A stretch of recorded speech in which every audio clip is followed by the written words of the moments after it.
Yeah, you, the one holding the towel while your cat is giving you that "don't you dare" look. Have you ever tried to bathe your cat and ended up wondering if you've just ruined your entire relationship?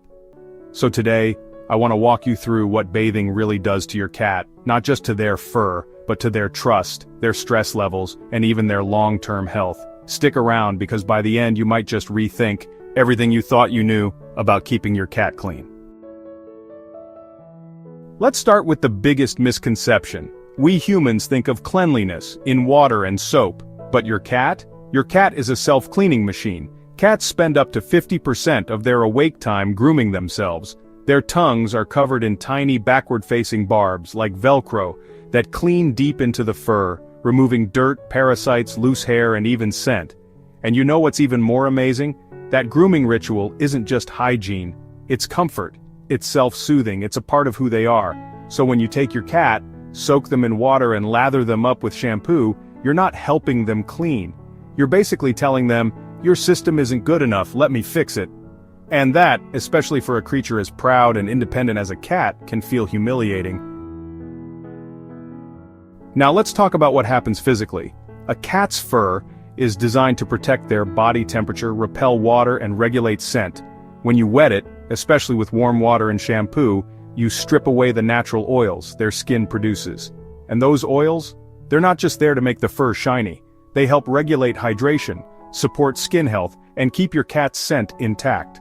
A scent that plays a huge role in how they navigate the world. Imagine if someone wiped off your identity, your comfort zone, and your favorite hoodie, all in one go. That's kind of what bathing feels like to a cat. Even worse? Their fur takes a long time to dry completely, especially in thicker or double-coated breeds. So they're cold, uncomfortable, and vulnerable for hours after the bath, no matter how fluffy they look afterward. And don't get me started on shampoos. Unless you're using a vet-approved, cat-specific formula, most shampoos are too harsh. Even baby shampoo can be dangerous for cats. Their skin pH is different from ours. That lavender-scented soap you thought was gentle? It might actually irritate or even damage their skin barrier. Let's go deeper, into the emotional side. Cats don't just get scared during baths, some experience full-blown trauma. Why? Because the entire experience violates every instinct they have. Cats like control, they like safety, they like knowing where the exit is. During a bath, they lose all of that. You hold them tight, their paws slip on porcelain, the sound of running water is deafening to their sensitive ears, and their fur, usually their armor, feels heavy and useless. It's not just fear, it's panic, and here's the hard part. They associate that panic with you. Not the tub, not the water, you. You were the one holding them down, you were the one that let it happen.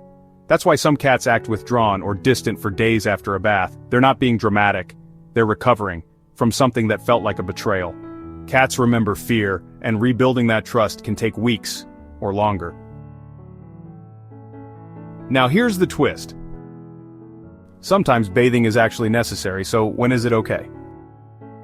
If your vet tells you to bathe your cat for a skin condition, fungal infection, or flea treatment, listen to your vet. But make sure to use prescription or approved cat-specific products. If your cat gets into something harmful, like motor oil, paint, or anything they shouldn't lick off, then yes, you need to bathe them. Carefully and calmly. Sometimes severely neglected or stray cats need help getting clean before they can groom themselves. But here's the rule. Only bathe when absolutely necessary, and never as a regular grooming routine. If your cat smells bad, it's usually a sign of an underlying health issue. It's not because they need a bath. Talk to your vet instead of reaching for the shampoo. So what should you do instead? Here are gentle, cat-approved ways to support their grooming without traumatizing them. Even short-haired cats benefit from brushing. It reduces shedding and strengthens your bond. Especially helpful for senior cats who can't groom as well. For those little accidents or dirty paws, the cleaner the environment, the cleaner your cat stays. A healthy coat starts from the inside. Omega-3s and balanced diets equal less greasy or smelly fur. Trust me, your cat will thank you.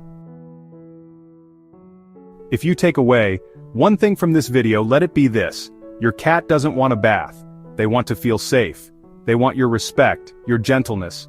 Not water, not soap, just understanding.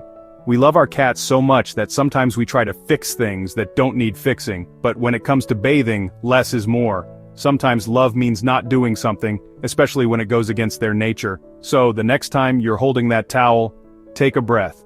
Look at your cat. And ask yourself, am I doing this for them, or for me? If this opened your eyes or maybe even changed your mind about cat baths, let me know in the comments. I'd love to hear your stories, good or chaotic. And if you want more emotional, science-backed cat content, don't forget to subscribe, because our cats may not have words, but their behavior speaks volumes. And together, we're learning how to listen. Thank you for watching.